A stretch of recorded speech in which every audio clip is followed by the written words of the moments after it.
Well, here it is Labor Day weekend, and I think I'm going to take myself on a little adventure. Hope you can hear me. Heavy traffic, probably because it is Labor Day weekend. I'm running up to Moline to this place called the Rust Belt for the Midwest Monster Fest. Someday I need to air up this tire, but I'll get to that at some point. Anyway, Midwest Monster Fest sounds interesting. Don't really have anybody to go with me because everybody's broke or busy. I mean, I don't have a ton of money myself, but I'll run up there. It's $10 to get in, and we'll check that out. All right, well, we're in East Moline. I saw a Midwest Monster Fest trailer up here, so hopefully we're in the right place. Looks like a cool little area here. A lot of restaurants and whatnot. So it's called the Rust Belt. I guess they have a lot of music there and stuff.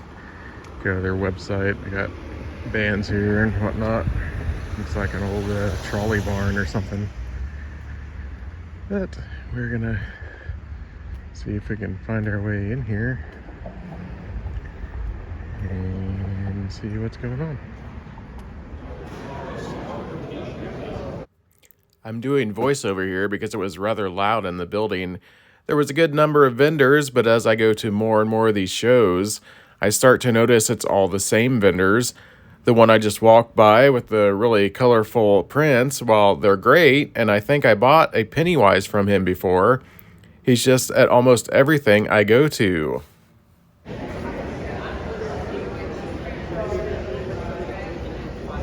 One table I'd never seen before was for a Stephen King podcast called Derry Public Radio, named after the town where it was set. C.M. Alexander and Joshua Kahn explain a little bit about what they do. We are a bi-weekly Stephen King book club podcast, and we cover Stephen King's work, including movie adaptations, and we kind of do deep dives into it, thinking about what's relevant today and messages and meanings and all that good stuff. We do it in a book club style so that people can either read along with us so they can follow the discussion, or if it's a book that they haven't read in a long time, it gives us enough time to really break it down and remind you of all the things you loved about it. Right. Yeah, I haven't read a lot of Stephen King books, but I've seen the movies, of course. But yeah.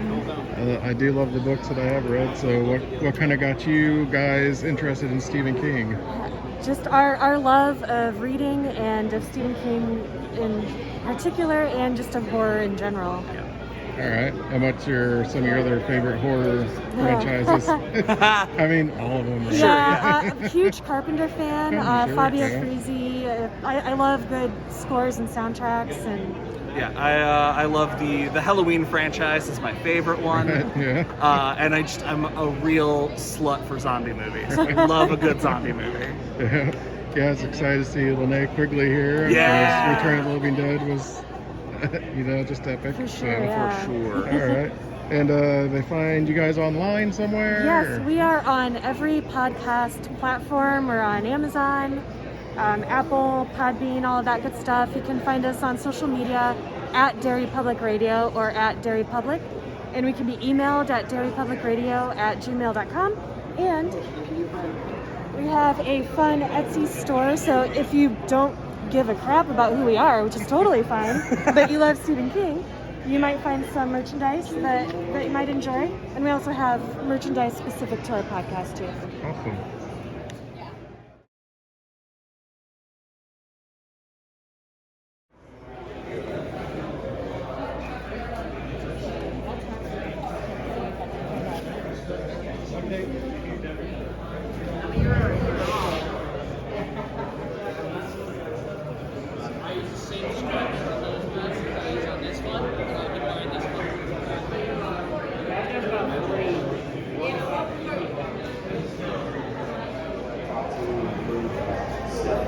The event also had some panels. I sat in on one about High on the Hog, one of Sid Haig's last movies. Writer and executive producer Kevin Lockhart, who was also at many of these conventions promoting the movie, talked about Sid, the movie, and hinted at perhaps using some audio from Sid in an upcoming project, maybe High on the Hog too. Though he told us not to tell anyone, since no one watches my videos, I felt safe in sharing that. Here's a little bit from the panel, but the audio isn't that great, so you might have to listen up. One film, but two or even three of these kind of movies in a grindhouse. And so, if you're not familiar with those films, you've probably seen Quentin Tarantino and Robert Rodriguez's grindhouse film. It's kind of like what's it called, a homage. Well, that wasn't too bad, I guess. Kind of a small show, but all of these have been small shows recently. More traffic. I gotta get to the car because it's sprinkling out. I don't want to ruin my Lisa Wilcox autograph. She was in Nightmare on Elm Street 4 and 5, but I got her autograph from her Star Trek The Next Generation appearance because I need more Star Trek stuff. Sorry, I had to cut the video there pretty quick because, red charger. Because I started getting poured on, as you see here. So I didn't want to ruin my autograph. Got Lisa Wilcox here, as I was saying. And she gave me a little freebie here. Her character, Alice, in Nightmare on Elm Street 4 and 5. And looks like I got a little bit of water on it here. Try to pat that off with something. I don't have anything. So probably stop at Walmart on the way home and grab a frame for that. All in all, not a bad day. Didn't buy much merch. Got some stickers here. I got my friend Pat a Skexis sticker. Cool Jason one there. A couple other ones in there. But I suppose I will head back to Keokuk. Thanks a lot. Midwest Monster Fest. It was a good time.